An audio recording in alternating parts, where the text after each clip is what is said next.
Pakistan West Indies की ODI series चल रही है, 3 मैचों की सीरीज है और 1-1 से बराबर है। अगर हम किट की बात करें तो ये वही सेम किट है जो हमने चैंपियंस ट्रॉफी के लिए डिसाइड की थी, जो भी फेब में हुई है, और आपने हमारी परफॉर्मेंस देखी थी। तो उस परफॉर्मेंस में और इस परफॉर्मेंस में कोई फर्क नहीं है, ना माइंडसेट बदला है ना परफॉर्मेंस बदली है, वही third class performance Pakistan team की चल रही है।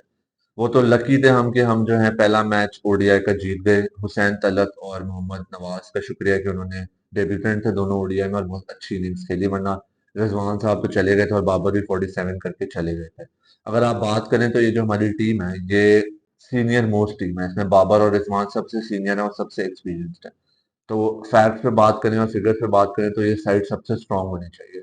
लेकिन बॉलिंग की बात करें तो बॉलिंग उसी तरह, मतलब बहुत बुरी परफॉर्मेंस है बॉलिंग की।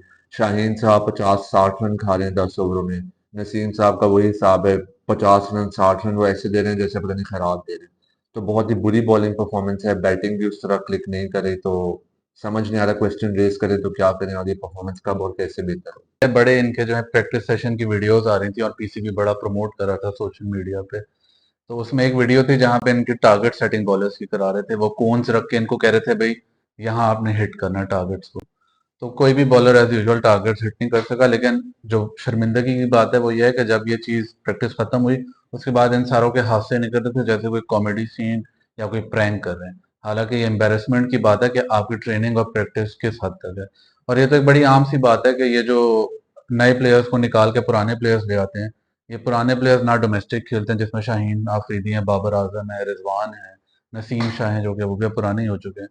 तो वो ये सारे जब टीम से निकलते हैं सारे बाहर के मुल्क चले जाते हैं टूर करने के लिए। आप इनके इंस्टाग्राम चेक कर लें या कोई यूट्यूब पे आ रहे होते हैं, तो कोई स्विट्जरलैंड में घूम रहा है, कोई अमेरिका में, कोई ऑस्ट्रेलिया में।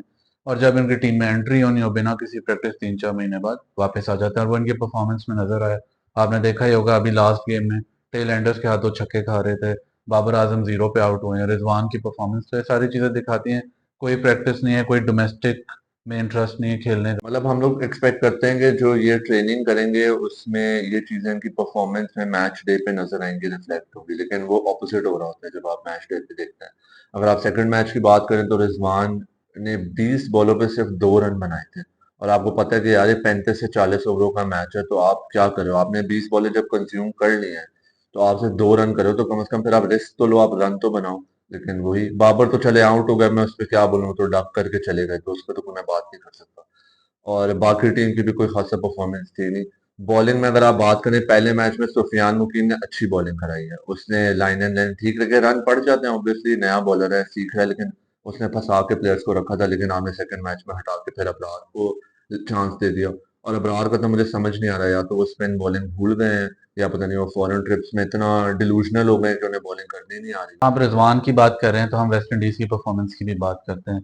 जहां रिजवान साहब 20 बॉल्स में 2 रन उन्होंने किए हैं, वहां पे रूथफोर्ड ने 45 रन किए हैं मेरे ख्याल 33 बॉल्स में, 40 प्लस एंड 33। तो ये एक चीज शो करता है वेस्ट इंडीज 10th नंबर पे है इस वक्त और एक न्यू स्टार्ट ले रही है वो। लेकिन उनकी इंटेंट है जो पाकिस्तान टीम पिछले 4 साल से ढूंढ रही है और वो मिल नहीं रही, ना जाने कहाँ छुप के बैठी हुई है। क्योंकि वेस्ट इंडीज ने क्वालिफाई करना है 2027 वर्ल्ड कप के लिए, वो चाह रहे हैं कि वो सीरीज जीतें। जहां वेस्ट इंडीज जो है अपनी परफॉर्मेंस की बेस पे अपनी इंटेंट भी दिखा रही है, अच्छा क्रिकेट भी खेल रही है, वहां पाकिस्तान जो है वो सिर्फ डिप्रेशन का मर्ज जो है वो अपनी ऑडियंस के लिए भी फैला रही है। मुझे एक चीज समझ नहीं आती कि कब वो दिन आएगा कि पाकिस्तान टीम जो है लोअर रैंक टीम्स को, वेस्ट इंडीज जैसे टीम्स को या कोई भी और छोटी टीम होती है उसको डोमिनेट करेगी। आप यूएसए के साथ खेलते हो, आप उसी के रंग में रंग जाते हो, उन्हीं की तरह खेलते हो। आप आयरलैंड के साथ खेलते हो, उन्हीं के रंग में रंग जाते हो।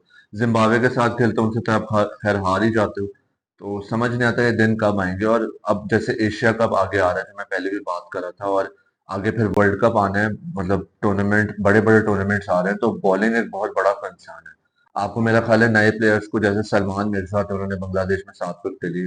अब्बास अफरीदी थे, उन्होंने बहुत अच्छी बॉलिंग की, तो आप उन्हें मौका दें, अब आप इन्हें थोड़ा रेस्ट दें और इन पे थोड़ी रिस्ट्रिक्शंस लगाएं कि भाई आप डोमेस्टिक खेलें, इतने मैचेस खेलेंगे तो आपको मौका मिलेगा। अब देखते हैं, फाइनल डिसाइडर मैच होने वाला है कल, क्या परफॉर्मेंस होती है, जीतते हैं नहीं जीतते, लेकिन अगर जीतते भी हैं तो सेटिस्फैक्टरी परफॉर्मेंस तो ओवरऑल इस सीरीज में नहीं रही। कंसर्न बहुत सारे हैं। सेक्शन में हमें जरूर बताइएगा कि आपको पाकिस्तान टीम की कैसी परफॉर्मेंस लगी। आगे एशिया कप आ रहा है, उसके बारे में बताइए, आप क्या चेंजेस चाहेंगे टीम के अंदर। इस वीडियो को लाइक करें, चैनल को सब्सक्राइब करें।